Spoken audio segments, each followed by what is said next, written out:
Muito obrigado, Sr. Presidente, e permita-me que inicie esta minha intervenção com um conjunto de 5 breves notas prévias que são mais sentidas do que protocolares. A primeira, para referir que é com sentido de responsabilidade e de consciência tranquila quanto ao dever cumprido, que regresso a esta Sala 6, onde a 19 de novembro fui eleito deputado relator, para prestar contas do trabalho desenvolvido ao longo destes 5 meses, nessa mesma qualidade, que procurei assegurar com rigor, isenção e dedicação, e em que me empenhei de alma, coração e cabeça. Prometi, quando fui eleito, trabalho e alguma inspiração.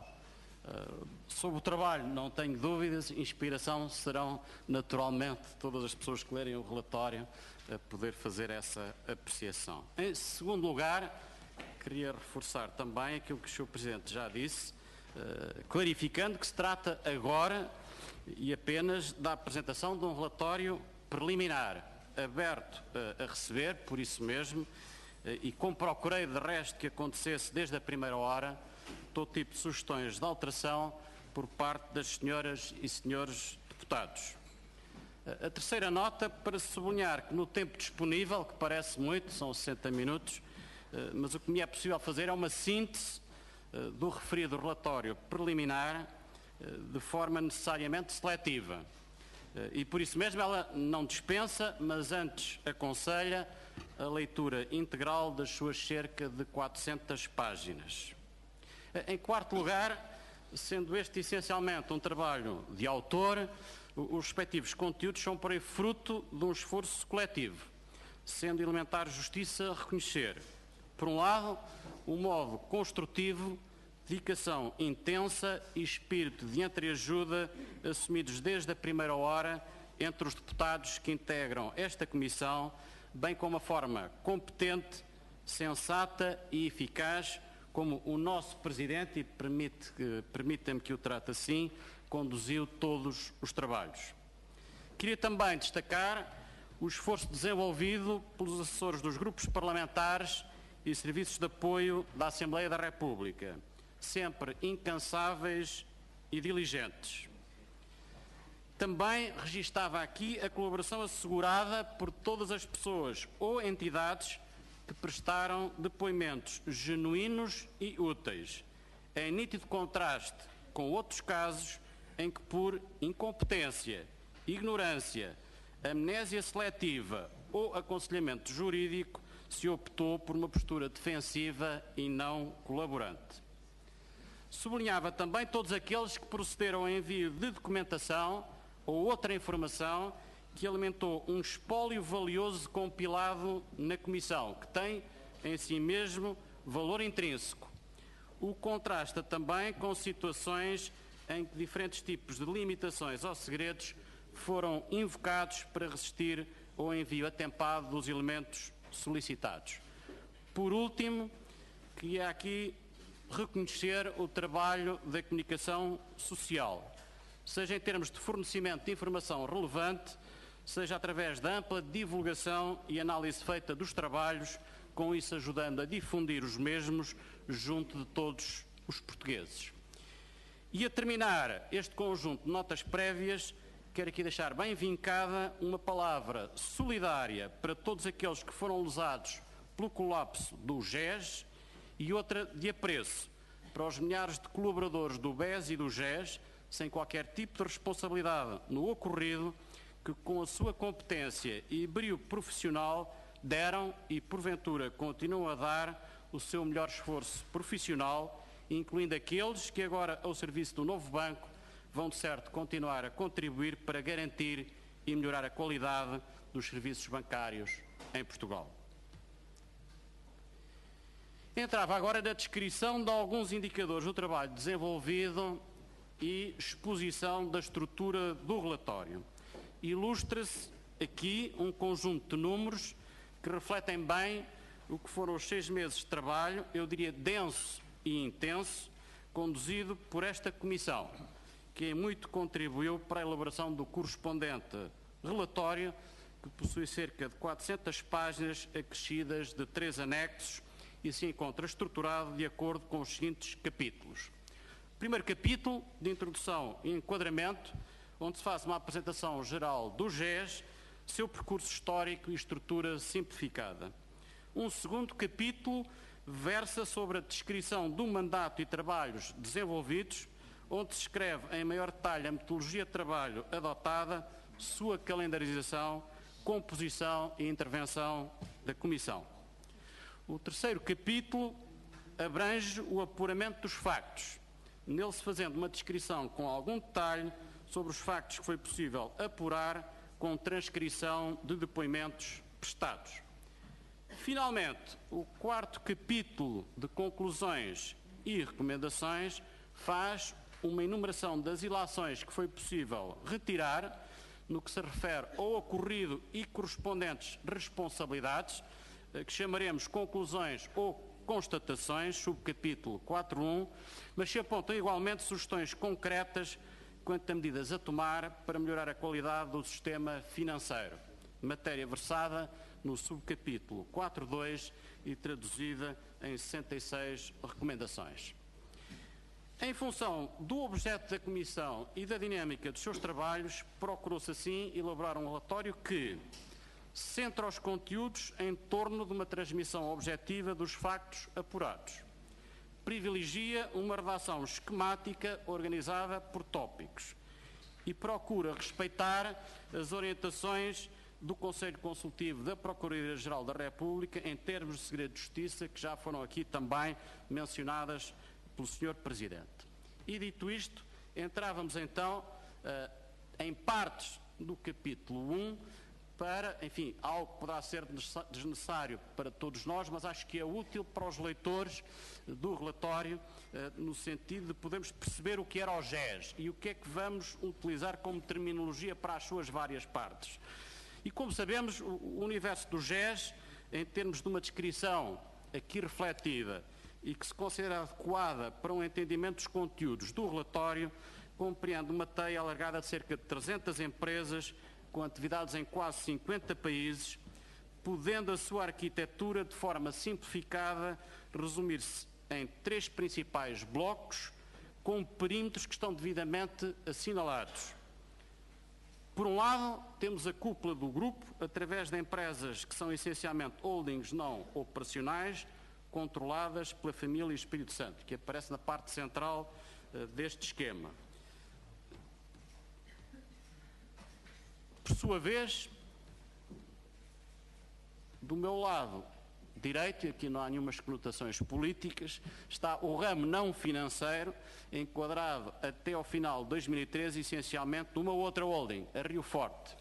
É certo que depois em 2014 houve uma evolução, mas penso, enfim, do ponto de vista dos acontecimentos, é mais simples fazer parte da leitura do relatório à luz do que era a estrutura vigente à época. E, finalmente, o ramo financeiro, articulado também através de uma outra holding, a ESFG, onde se engloba o grupo BES, que por sua vez incorpora o próprio BES, que era o coração de todo o grupo. E, portanto, é sobre esta realidade que iremos falar, usando alguma da terminologia que aqui também está, de forma que se pretendeu que fosse inequívoca, traduzida. Passamos às conclusões. Capítulo 4, portanto, secção 4.1.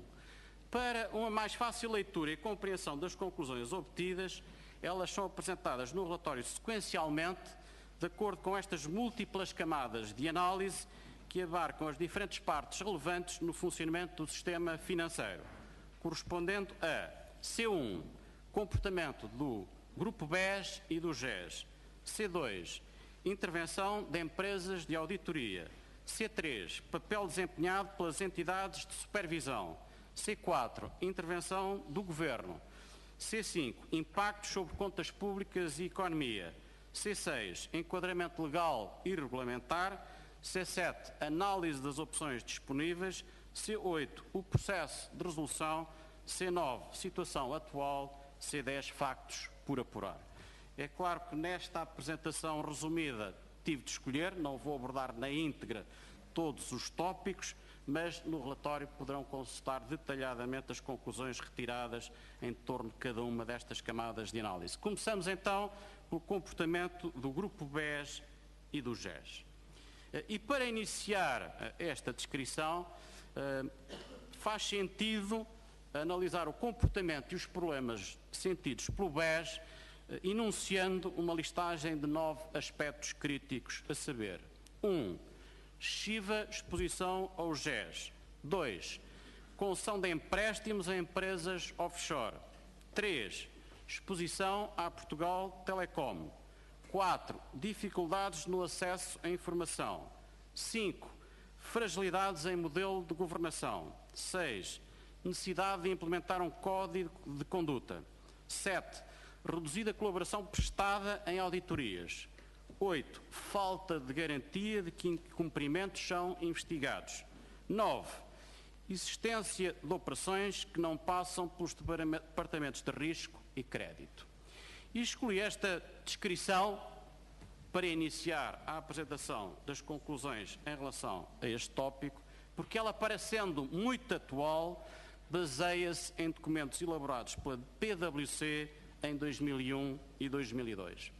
O que evidencia bem que os problemas do GES são estruturais e crónicos, não se limitam ao sucedido em 2013 e 2014 e são anteriores à crise financeira de 2008.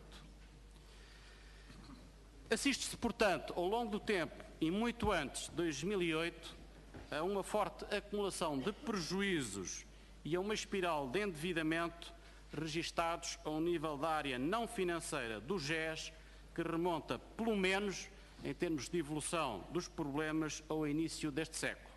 Isso foi agravando, subindo o endividamento, 3.000 milhões de euros em 2004 para 6.500 milhões de euros em 2012, aproveitando esta ocasião para referir que todos os valores monetários que aqui apresentarei se encontram expressos em milhões de euros, como é o caso nesta primeira figura.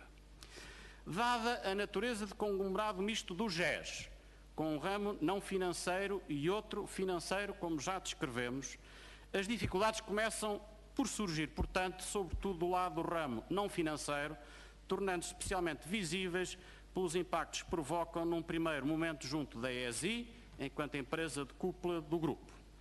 Em vez de conter os problemas a este nível, o GES tomou decisões que conduziram à apresentação de contas desvirtuadas, num primeiro momento, e à propagação dos problemas junto de outras empresas do ramo não financeiro, bem como à contaminação do ramo financeiro. O colapso do GES e do grupo BES foi de alguma forma acelerado pela crise financeira internacional e nacional, apesar de ter começado muito mais cedo enquanto origem última dos problemas, porque esta tornou mais difícil ao GES obter financiamento fora do seu universo. E reforçadamente mais difícil ainda no que se refere ao acesso a financiamento de médio e longo prazo. No GES, fizeram-se, portanto, sentir os potenciais conflitos de interesses inerentes a qualquer conglomerado misto, que neste caso foram agravados por estar na presença de um grupo de base familiar com uma gestão fortemente personalizada e fragilidades de organização. Na medida em que as diferentes entidades de supervisão forçam uma blindagem e tomam iniciativas de proteção dos clientes do Grupo BES, em especial no que se refere a clientes particulares, são confrontadas com resistência e inércia da parte do GES, que tenta encontrar formas cada vez mais rebuscadas e mecanismos de engenharia financeira para continuar a garantir a existência de fluxos de tesouraria para o GES, através do Grupo BES e da SFG. Em função das sucessivas restrições impostas, e é isso que se procura aqui retratar de alguma forma, esta exposição migra primeiro de fundos de investimento para papel comercial, depois para uma exposição através de papel comercial e, finalmente, para exposição direta e de clientes institucionais, com valores que se vão compensando, essencialmente, como se pode ver se compararmos o total da exposição final do Grupo BES ao GES no final de 2013 de cerca de 5 mil milhões de euros, com aquela que é obtida no final do primeiro semestre de 2014, com um valor de 4.868 milhões de euros. E, portanto, esta ilustração cronológica mostra um bocadinho as sucessivas vagas de exposição do BES ao GES que foram seguidas ao longo do tempo. Para perceber, portanto, o colapso do GES, precisamos entrar um bocadinho mais em detalhe na ESI. Uma parte substancial do passivo do GES corresponde a uma espiral de dívida financeira da ESI, já aqui retratada até 2012, e que cifrava a 31 de dezembro de 2013 em mais de 8 mil milhões de euros. O que corresponde a um custo anual aproximado somente em juros, que naturalmente vai agravando o problema, na casa dos 400 milhões de euros. De acordo com a análise efetuada pela KPMG, a 31 de dezembro de 2013, as contas consolidadas da ESI apresentavam prejuízos acumulados superiores a 5.300 milhões de euros. E uma reconstrução aproximada da evolução da situação patrimonial da área não financeira do GES, consolidada ao nível da ESI, evidencia que esta se encontrava já falida pelo menos desde 2009 e com prejuízos acumulados significativos que em 2006 seriam já superiores a 2 mil milhões de euros. Não tendo conseguido conter os fortes problemas identificados ao nível da ESI, tanto de forma individual como consolidada, o GES tentou ocultar contabilisticamente esta realidade, subvalorizando elementos do passivo e ou sobrevalorizando elementos do ativo. Esta distorção de valores na ESI foi aumentando exponencialmente, crescendo de um balanço desvirtuado em 180 milhões de euros no ano 2008 para um balanço desvirtuado em 1.300 milhões de euros no ano de 2012. Sobre a natureza e responsabilidades destas manipulações, aqui referidas como o pecado original da queda do GES, pode dizer-se ainda o seguinte: 1. A ocorrência sistemática e recorrente de práticas de ocultação de passivo desta dimensão, desde 2008, com tradução em resultados líquidos ou capitais próprios não excessivamente penalizadores, dificilmente se conforma com a eventual ocorrência de meros erros contabilísticos, que seriam, por definição, pontuais e prontamente corrigidos. 2. Atendendo ao estilo de gestão vigente no GES, à centralização de conhecimentos e responsabilidades em torno da figura de Ricardo Salgado, nomeadamente ao nível de uma gestão centralizada de tesouraria, praticada conjuntamente com o José Castela, considera-se, assim, provável que Ricardo Salgado tenha estado envolvido na tomada de decisão de manipulação intencional das contas da ESI desde 2008, da qual teria também, porventura, também conhecimento o mesmo sucedendo, ainda que porventura com graus variáveis de detalhe, relativamente a José Castelo. Passamos a uma outra parte da questão, o BESA. A exposição do BES ao BESA foi crescendo ao longo do tempo, situando-se a 30 de junho de 2014 num valor total de 3.880 milhões de euros. Os sucessivos relatórios de contas e da auditoria à atividade desenvolvida pelo BESA até final de 2012 em nada apontam para a situação de colapso que viria a surgir. Do ponto de vista documental, a ata da Assembleia Geral do BESA, realizada a 3 e 21 de outubro de 2013, enuncia factos particularmente graves quanto à gestão do BESA, conhecimento e qualidade da sua carteira de crédito, bem assim como situações de clara sobrevalorização de ativos imobiliários, ainda que o seu teor seja desmentido por Álvaro Sobrinho, que desta ata e do seu teor se demarca totalmente. Face ao volume de imparidades que se antevê que venham a ter de vir a ser suportadas pelo BESA, a solicitação dos seus acionistas e de modo a garantir a estabilidade do sistema financeiro em Angola, é emitida a 31 de dezembro de 2013 uma garantia soberana a favor do BESA. O Banco Nacional de Angola remete uma carta ao BESA, datada de 21 de julho de 2014, sobre recuperação da viabilidade do BESA, em que se aponta para uma necessidade de reforço do capital do BESA em pelo menos 2.123 milhões de euros, acrescentando que, se tal não vier a suceder, o Estado de Angola poderá ter de fazer uma intervenção sobre o BESA. A 27 de julho de 2014, o Banco Nacional de Angola transmitiu ao Banco de Portugal que aprofundou o estudo de graves situações detectadas com gestão e qualidade de ativos do BESA, o que levaria a decisões mais assertivas a tomar nos dias seguintes, ao mesmo tempo que informa ter apurado que alguns dos alegados créditos cobertos pela garantia não seriam elegíveis, implicando reforço de provisões.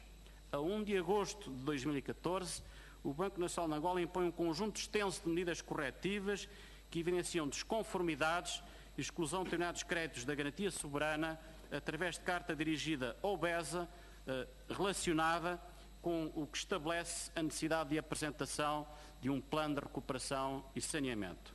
Finalmente, a 4 de agosto de 2014, é revogada a referida garantia soberana e o Banco Nacional de Angola determina a aplicação de um conjunto de medidas extraordinárias de saneamento do BESA que deveriam resultar em perdas de 2.750 milhões de euros para o BES. Passemos, enfim, a momentos um pouco mais recentes e nacionais que se prendem com os meses de junho e julho de 2014 para incidir sobre as cartas de conforto e circularização de obrigações. Começando pelas cartas de conforto. A 9 de junho de 2014 são assinadas por Ricardo Salgado e José Manuel Espírito Santo duas cartas de conforto, tendo como destinatários entidades venezuelanas, o que se traduz em potenciais perdas para o BES estimadas em 267 milhões de euros. De acordo com os depoimentos prestados e documentação recebida, ambas as cartas foram elaboradas por determinação de Ricardo Salgado, tendo sido efetuadas à margem dos procedimentos de estruturas próprias do BES, sem que tenham sido apreciadas em Conselho de Crédito, no Comitê ALCO ou Comissão Executiva do BES. Já nas últimas semanas de liderança do BES por parte de Ricardo Salgado, em julho, através de uma complexa montagem de engenharia financeira que aqui se procura ilustrar, o BES procedeu à circularização e recompra de obrigações emitidas em condições bastante acima das praticadas no mercado. Este conjunto de operações, em que obrigações foram recompradas ao triplo do valor a que haviam sido vendidas, traduz-se num prejuízo potencial para o BES, em paralelo com uma apropriação de rentabilidade sem racionalidade económica por parte da Eurofin, que ao fazer parte desta cadeia de intermediação terá retido um valor económico da ordem dos 780 milhões de euros, supostamente utilizado para financiar empresas do GES por via do reembolso de clientes detentores de títulos de dívida das mesmas. Tal sistema de circularização, complementado com outras recompras de obrigações e entidades veículo, determinou a constituição de uma provisão pelo BES no valor de 1.248 milhões de euros. A concessão desta operação de circularização foi feita à margem da Comissão Executiva do BES.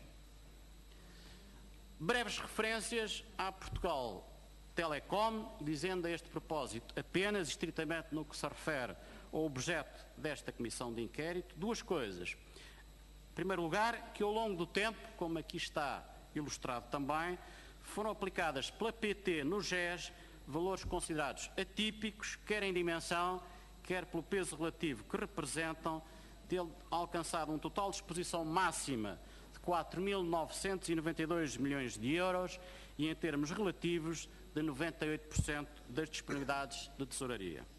Em segundo lugar, para referir que a análise efetuada às operações de financiamento da ESI e da Rio Forte pela PT aponta para que a sua concretização tenha envolvido responsabilidades e fosse do conhecimento, ainda com graus variáveis de detalhe, de Henrique Granadeiro, Zeinal Bava, Luís Pacheco de Melo, Carlos Cruz, Ricardo Salgado, Amílcar Moraes Pires e Joaquim Góes. Estas ocorrências remetem-nos para o que foi o segundo trimestre de 2014, num semestre em que os resultados são penalizadores, altamente penalizadores, com prejuízos semestrais de 3.577 milhões de euros, na sua quase totalidade associados a ocorrências extraordinárias, atípicas, e concentradas na sua quase totalidade no segundo trimestre de 2014. Um verdadeiro trimestres horribilis, em que existiu um caudal médio de geração de prejuízos no BES cifrado em 27 mil euros por minuto. Em paralelo, ao longo do mês de julho, o BES enfrenta enormes dificuldades de liquidez, decorrentes de uma diminuição do volume de depósitos na casa dos 6 mil milhões de euros, sendo obrigado, assim, a recorrer à linha de emergência gerida pelo Banco de Portugal para enfrentar tais dificuldades. Finalmente, uma breve referência à sobrevalorização dos ativos. A sobrevalorização de determinados ativos do BES, identificada pela PwC a quando da preparação do balanço de abertura do novo banco, contempla, em particular, um valor de 2 mil milhões de euros, repartido entre reforços de imparidades sobre a carteira de crédito, no valor de 1.204 milhões de euros, e uma redução do valor associado a ativos imobiliários na casa dos 759 milhões de euros. Sendo assim, das situações descritas emerge a chamada tempestade perfeita. E se eu tivesse de escolher uma única imagem no relatório, possivelmente seria esta. Porque ela retrata que, para além das operações normais de qualquer atividade bancária, neste caso específico, assistiu-se a algumas afetações atípicas de meios financeiros por parte do BES, que ajudam também a explicar para onde foi o dinheiro. Pode-se assim tentar resumir a situação problemática da afetação de meios do BES, reconhecendo que esta decorre em boa medida de fluxos financeiras ou valorizações patrimoniais atípicos, a saber, 1. Absorção de meios pela ESI e outras empresas do GES, numa exposição total próxima dos 5 mil milhões de euros. 2. Migração de recursos para o BESA, a correspondem a 3.900 milhões de euros. 3. Diminuição dos depósitos existentes no BES, num valor superior a 6 mil milhões de euros. E, finalmente, 4.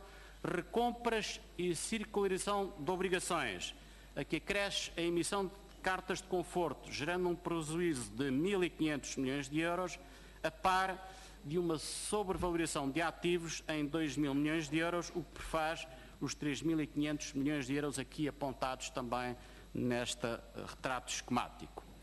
Somados estes 4 vetores, alcança-se uma afetação global de meios financeiros do BES, através destes diferentes canais, que correspondem em ordem de grandeza a 18.400 milhões de euros, o que equivale, para termos uma noção do que isto representa em termos relativos, a cerca de 50% do volume de depósitos existente no BES em 2013, tornando a situação insustentável. Importa, por isso, perceber como chegamos aqui do lado também do que são as estruturas e o modelo de governação adotado no GES, que optou por evoluir no sentido de criar uma teia complexa de empresas com operações em múltiplos países, incluindo diversos tipos de entidades veículo, além de organizações instaladas em paraísos fiscais.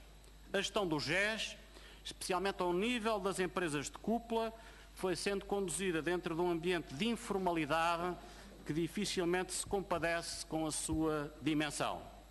Existia um alegado desconhecimento da parte de diferentes membros dos conselhos de administração de empresas do GES quanto a factos da maior relevância, o que denota, a ser verdade, uma confrangedora postura incompetente e ou negligente. Muitas destas fragilidades, em termos de liderança e modelo de governação do GES, começaram a ser questionadas, sobretudo a partir do momento em que se assistiu a uma renovação geracional na composição do Conselho Superior do GES em 2011, após a entrada para o mesmo de Pedro Mosqueira do Amaral e José Maria Ricciardi. As funções de controle interno dentro do BES nem sempre foram respeitadas e eram exercidas frequentemente de forma reativa e limitada. E com isto abandonamos a camada, se quiserem, do GES e do BES e passamos à camada seguinte, das auditorias, inspeção e fiscalização, sobre a qual farei aqui apenas duas breves referências, constando do relatório bastante informação adicional. Primeira referência, para dizer que as auditorias internas e externas ou outras iniciativas de fiscalização e de inspeção, incluindo as equipas permanentes de acompanhamento do Banco de Portugal, face à informação que lhes foi disponibilizada, não foram frequentemente capazes de identificar ou caracterizar os problemas existentes com a gravidade ou dimensão que possuíam e que se vinham acumulando de forma especialmente crescente desde 2008 por via da análise efetuada às contas apresentadas pelo GES. Em segundo lugar, para referir que apenas o conseguiram geralmente fazer de forma essencialmente retroativa através de trabalhos de índole mais específica solicitados nomeadamente pelo Banco de Portugal. Finalmente, para citar que foram identificadas fragilidades na passagem de testemunho entre entidades auditoras, nomeadamente a quando da mudança do acompanhamento do BES da PwC para a KPMG. Passemos então agora às entidades de supervisão. Existe um traço comum identificado de constante resistência, inércia e demora por parte do GES e do Grupo BES na implementação das recomendações ou imposições determinadas pelas entidades de supervisão, naquilo que em linguagem coloquial se poderia configurar como aparentando ser um verdadeiro jogo do gato e do rato. Iremos aqui fazer referência ao Banco de Portugal e a articulação entre supervisores, remetendo-se para o relatório elementos complementares, nomeadamente no que se prende com a intervenção da CMVM e ISP. De modo transversal e comum nas diferentes vertentes de intervenção do Banco de Portugal, é destacar a adoção de uma postura essencialmente formal nas suas posições, complementada por formas de persuasão, com tentativa de envolvimento do GES e do Grupo BES na aceitação das soluções preconizadas em detrimento de uma imposição unilateral das mesmas. Parece, porém, resultar claro, olhando de forma retrospectiva para o sucedido, que uma atitude porventura mais assertiva da parte do Banco de Portugal, ainda com outro tipo de riscos envolvidos, poderia ter conduzido a uma antecipação e eventual diminuição dos impactos decorrentes da situação vivida no GES e no BES, bem como do modo como esta se desenvolveu, particularmente ao longo do ano de 2014.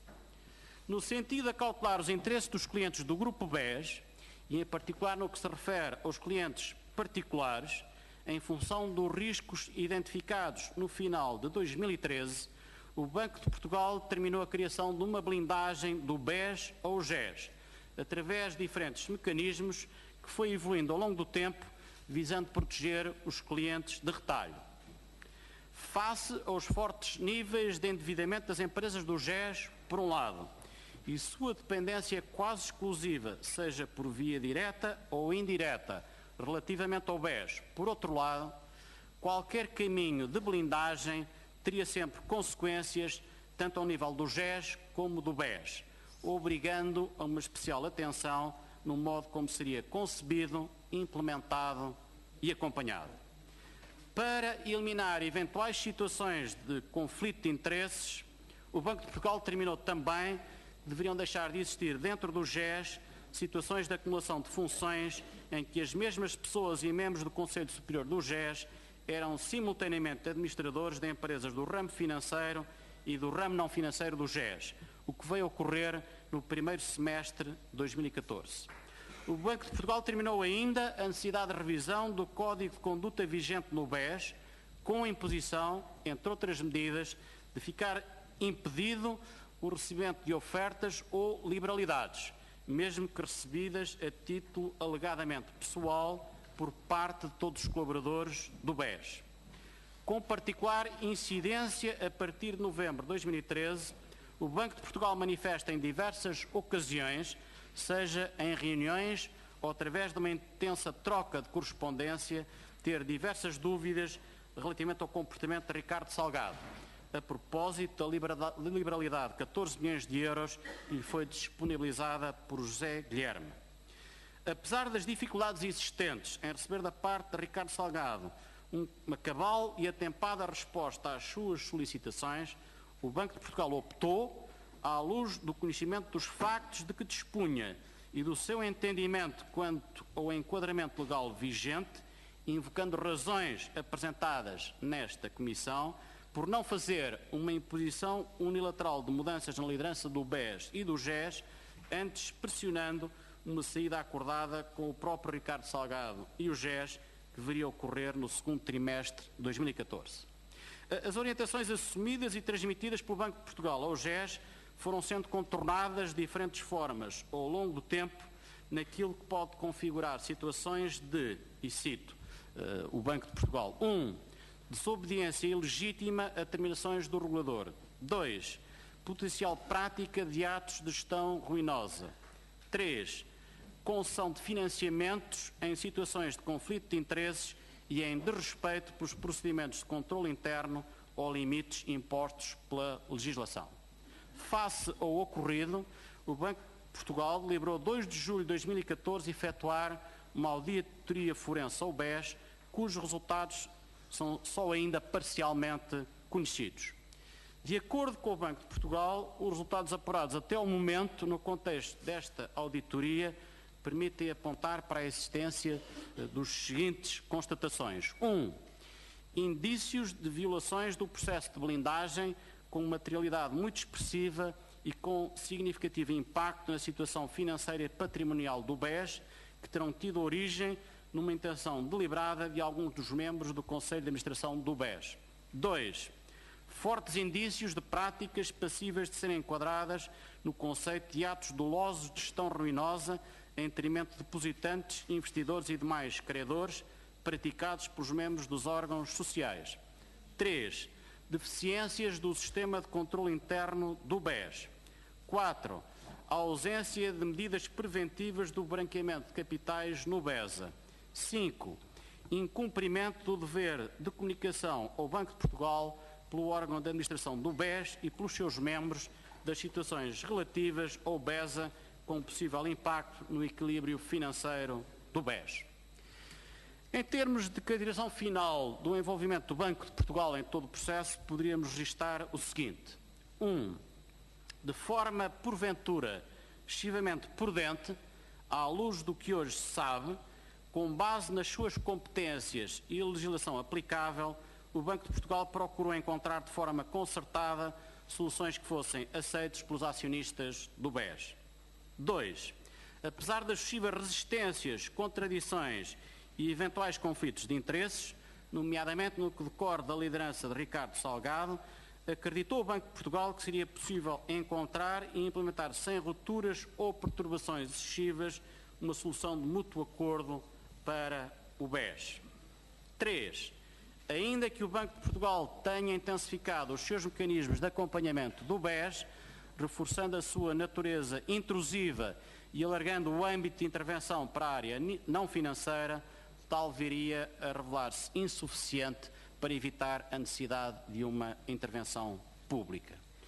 No que concerne à articulação entre entidades supervisoras, importa sublinhar que o nível efetivo de colaboração e articulação entre os diferentes supervisores ficou aquém do que seria desejável, citando-se aqui somente 3 exemplos disso mesmo. 1. Havendo factos relevantes que eram do conhecimento do Banco de Portugal desde os finais de novembro de 2013, somente mais tarde, na posse de elementos adicionais em finais de março, em abril e maio de 2014, é que este dá conhecimento da ACMVM e ou ISP de forma mais detalhada dos problemas existentes. 2. Não houve qualquer informação prévia prestada aos demais supervisores no que se refere à resolução do BES, sendo que somente no dia 2 de agosto de 2014 é dado conhecimento ao ISP e à CMVM da mesma, a concretizar no dia seguinte pelo Banco de Portugal no uso das suas competências próprias enquanto Autoridade Nacional de Resolução. 3. No que diz respeito à situação gerada junto dos compradores de papel comercial de empresas do GES, assistiu-se a uma falta de cooperação entre o Banco de Portugal e a CMVM, com desalinhamento de posições que se tornou público. Passamos agora dos supervisores para a intervenção do Governo. Relativamente à evolução da situação registada no BES e no GES, o Governo transmitiu à Comissão ter entendido dever respeitar integralmente as responsabilidades e competências com autonomia e total independência que sobre esta matéria recaem sobre o Banco de Portugal, enquanto entidade supervisora e Autoridade Nacional de Resolução. Ricardo Salgado, em 2 momentos diferentes, apresenta informação e solicita ajuda institucional para o Grupo Espírito Santo junto do Governo, através de contactos efetuados junto do Primeiro-Ministro, Vice-Primeiro-Ministro, Ministro de Estado e das Finanças e Secretário de Estado Adjunto do Primeiro-Ministro. Num primeiro momento, dando a conhecer o teor da carta entregue ao Banco de Portugal no dia 31 de março de 2014, centrada na necessidade de mudanças no modelo de governação e na liderança do BES serem efetuadas com ponderação, por mútuo acordo e, desejavelmente, após conclusão da operação de aumento do capital social.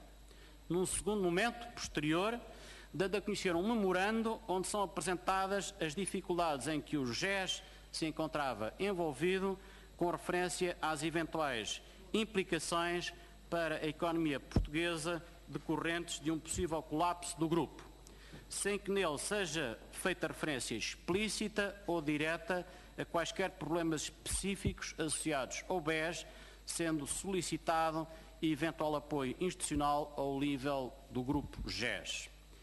Ainda que tal não conste do memorando, no decurso de algumas das referidas reuniões, terá sido feita referência à possibilidade de a Caixa Geral de Depósitos, diretamente ou enquanto líder de um sindicato bancário, com eventuais garantias do Estado, poder vir a facultar financiamentos de 2.100 a 2.500 milhões de euros para apoiar eventuais entidades privadas interessadas em adquirir ativos do ramo não financeiro, permitindo assim ao GES ganhar tempo para otimizar a gestão da sua carteira de ativos.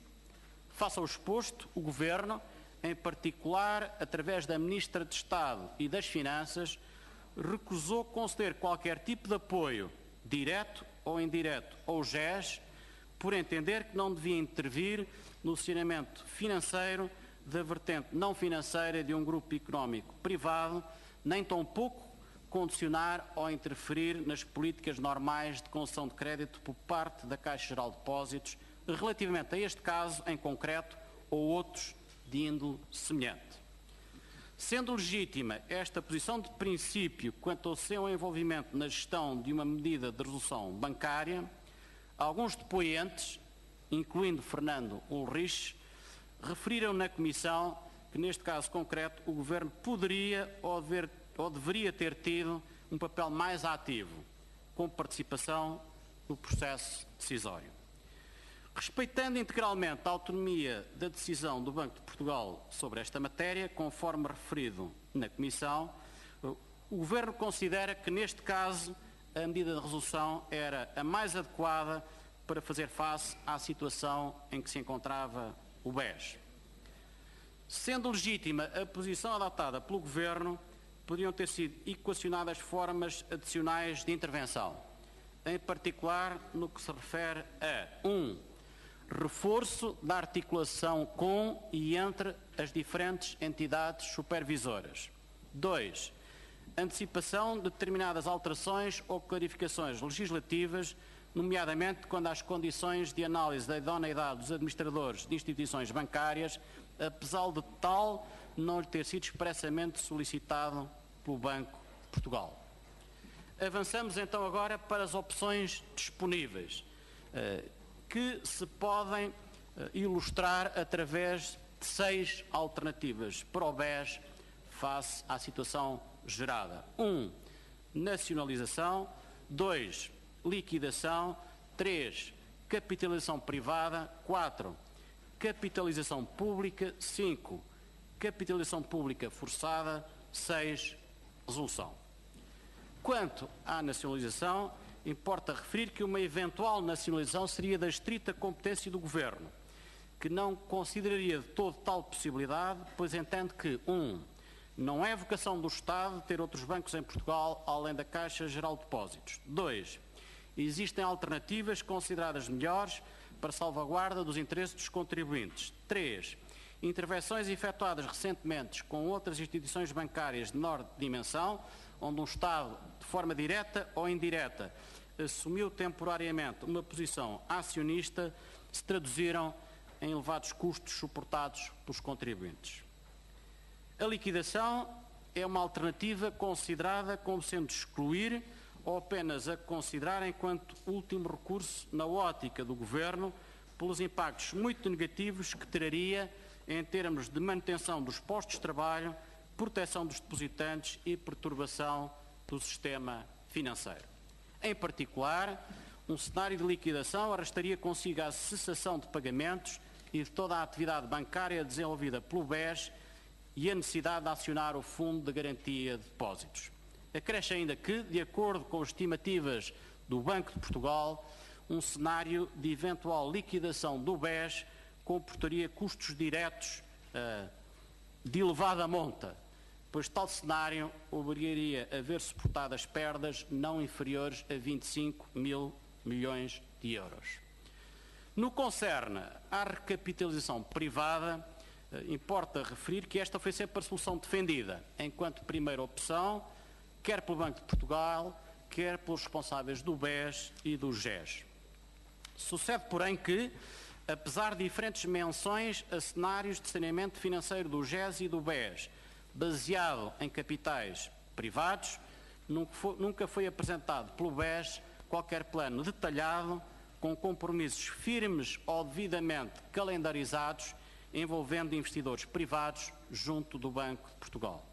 Porém, até dia 25 de julho de 2014, persistiam intenções de interesse por parte de investidores privados verosímeis relacionadas com uma eventual capitalização privada do BES, de acordo com o Banco de Portugal, que admite que elas possam ter deixado de existir face ao conhecimento dos prejuízos adicionais de 1.500 milhões de euros refletidos nas contas do primeiro semestre de 2014.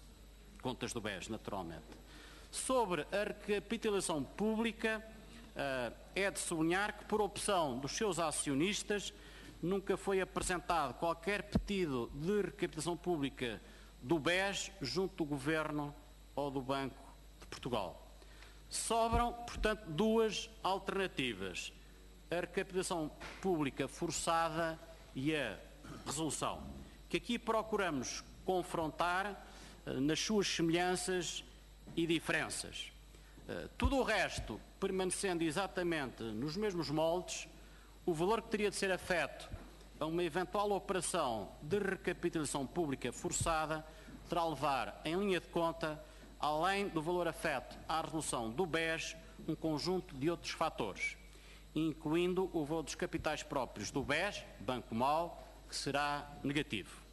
De acordo com o Banco de Portugal, os encargos públicos face a um cenário de recapitalização pública forçada seriam muito superiores aos da medida de resolução.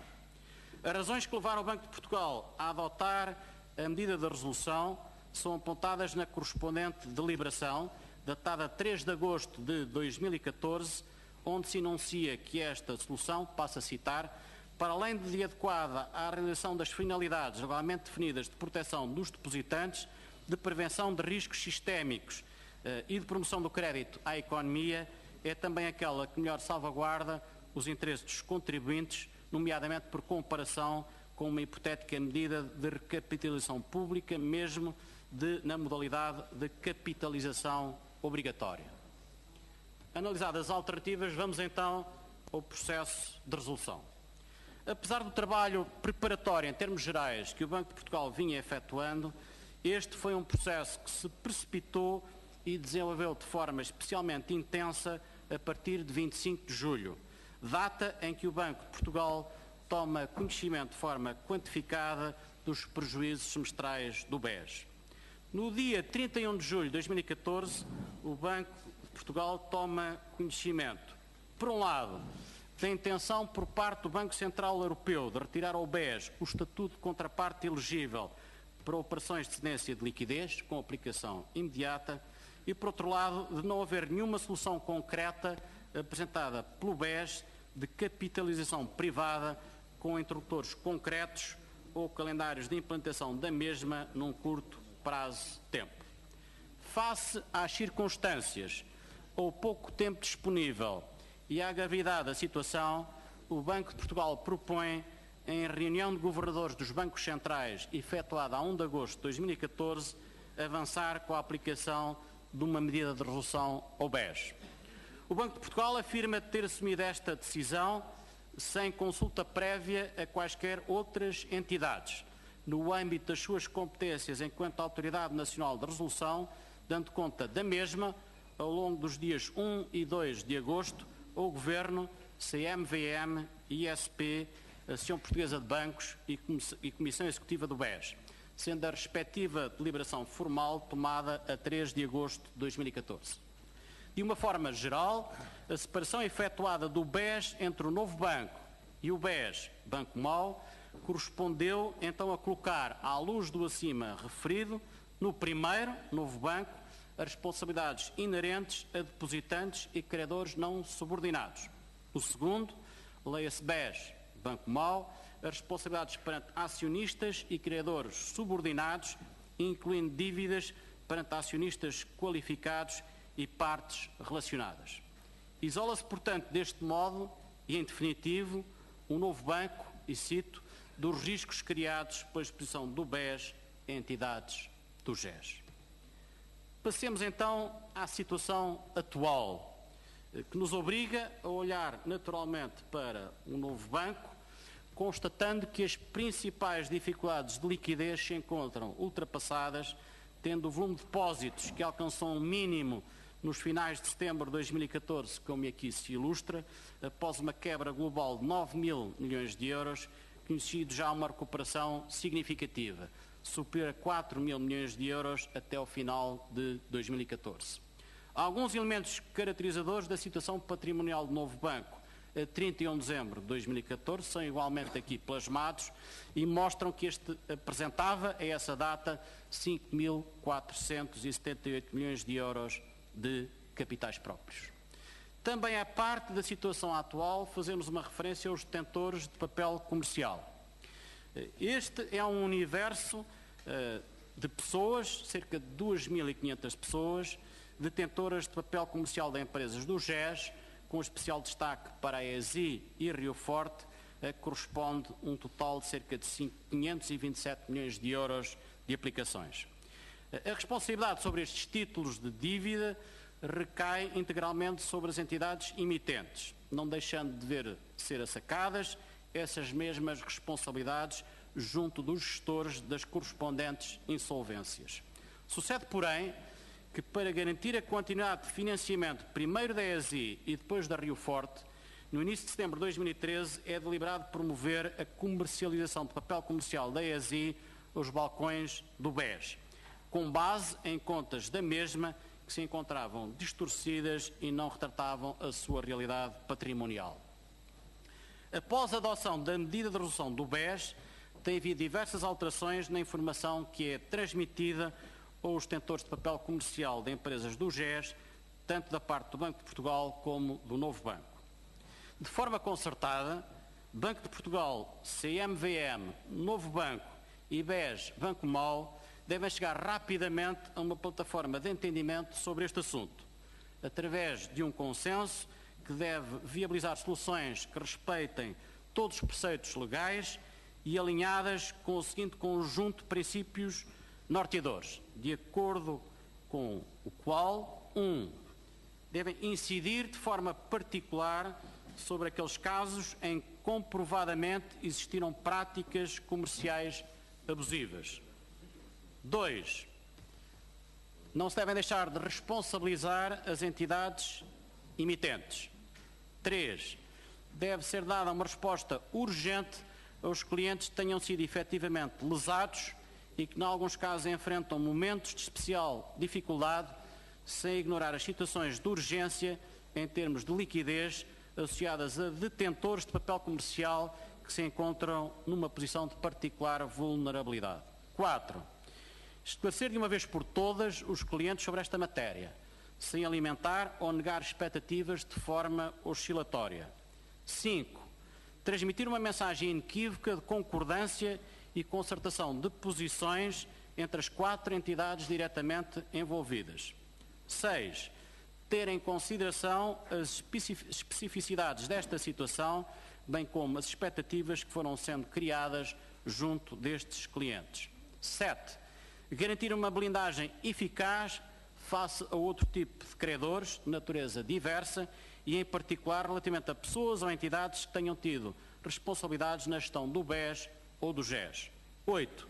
Manter a coerência da hierarquia de credores do BES e do GES subjacente ao enquadramento em que se aplica a resolução bancária. E, finalmente, 9. Assegurar que, em caso algum, podem vir a ser beneficiados investidores qualificados ou potenciais infratores. Em termos da parte final das conclusões, concentrando agora nos factos que estão por apurar. Em resultado de uma análise cuidada de toda a documentação recebida e dos depoimentos prestados, a Comissão considera ter conseguido identificar, clarificar e sistematizar a generalidade dos factos ocorridos, conforme relatado aqui por amostragem no relatório de forma exaustiva. São, porém, de alguma forma, exceções a esta realidade, os seguintes aspectos que se espera que, no contexto da auditoria forense, dos processos contraordenacionais ou judiciais em curso, possam vir a ser alvo de posteriores esclarecimentos e que aqui enumeramos. 1.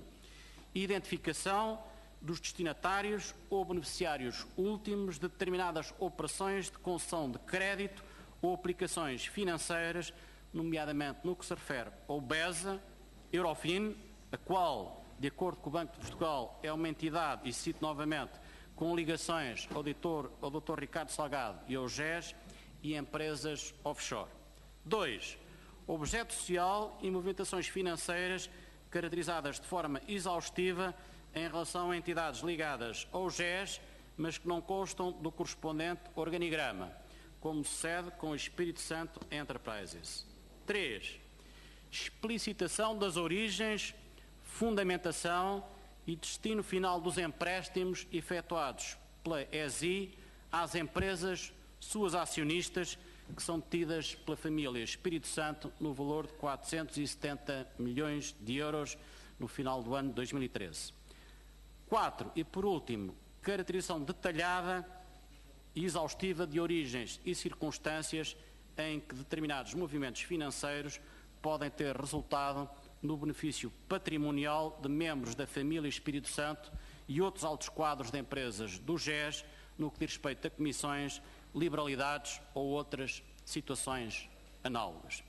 E quanto às conclusões, queria apenas referir, a terminar, que é de sublinhar o modo como foi possível, neste caso, em circunstâncias muito delicadas, particularmente graves e geridas por vezes no fio da navalha, ultrapassar a situação gerada pelo GES e no BES, sem pânico, e evitando efeitos sistémicos ou excessivas perturbações nos mercados, salvaguardando os depositantes e com risco controlado no que se refere à afetação de meios públicos.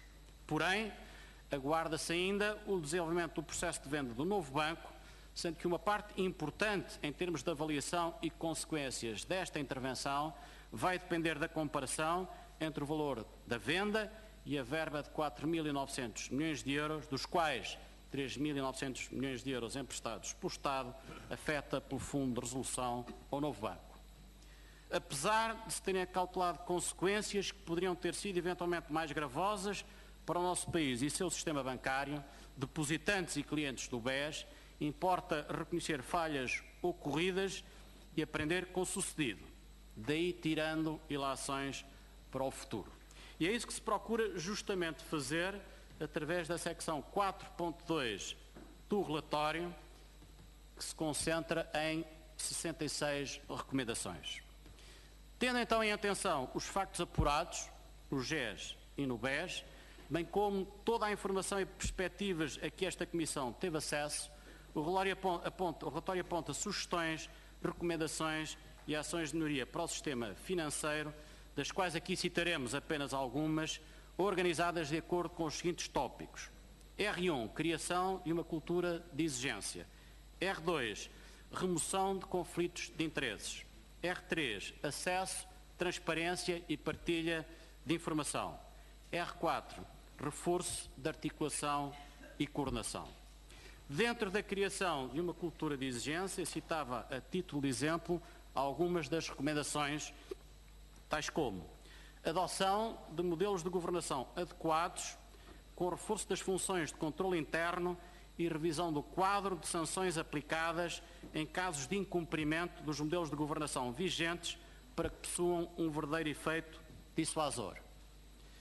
Devem ser reforçados os requisitos de qualificação, em termos de competência técnica, mas também do ponto de vista deontológico, comportamental e de análise da idoneidade, vinculados a exigentes códigos de conduta pessoal, no que diz respeito à seleção dos administradores e dirigentes das instituições bancárias, incluindo aqueles que vão exercer funções de controlo interno.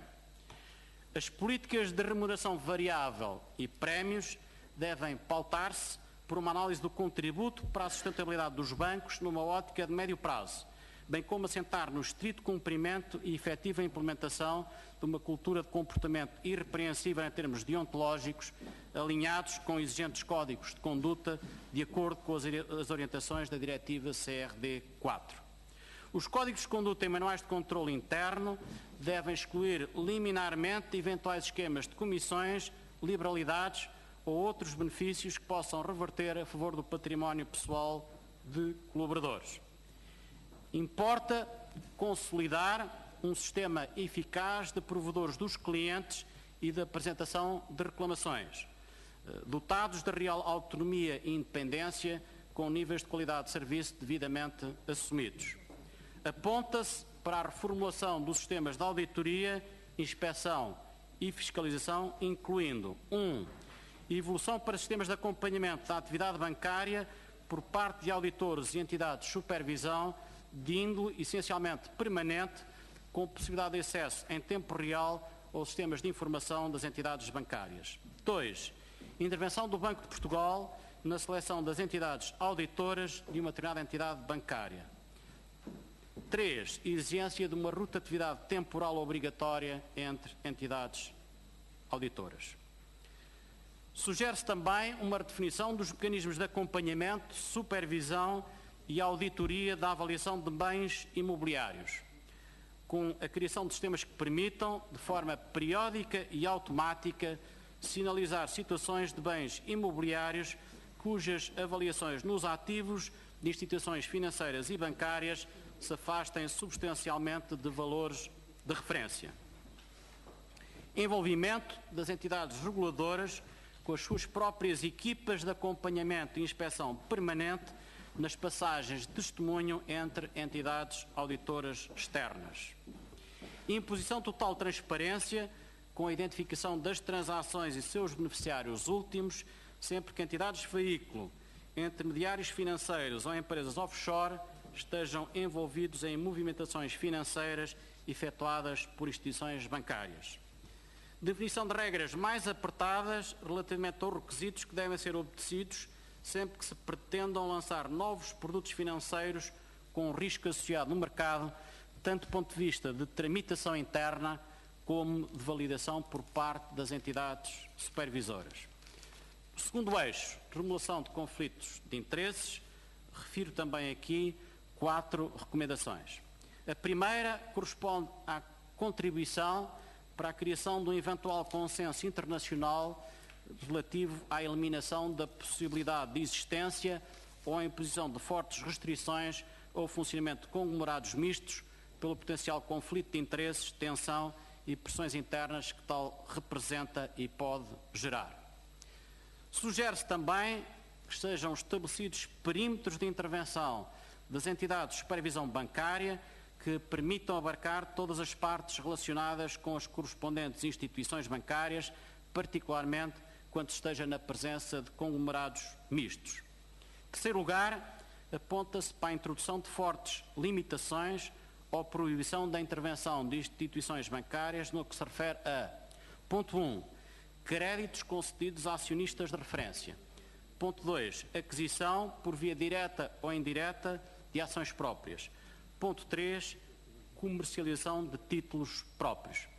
E, finalmente, sugere-se um reforço que aponta no sentido da aplicação de fortes penalizações claramente dissuasoras sempre que sejam identificadas más práticas comerciais por parte de instituições bancárias.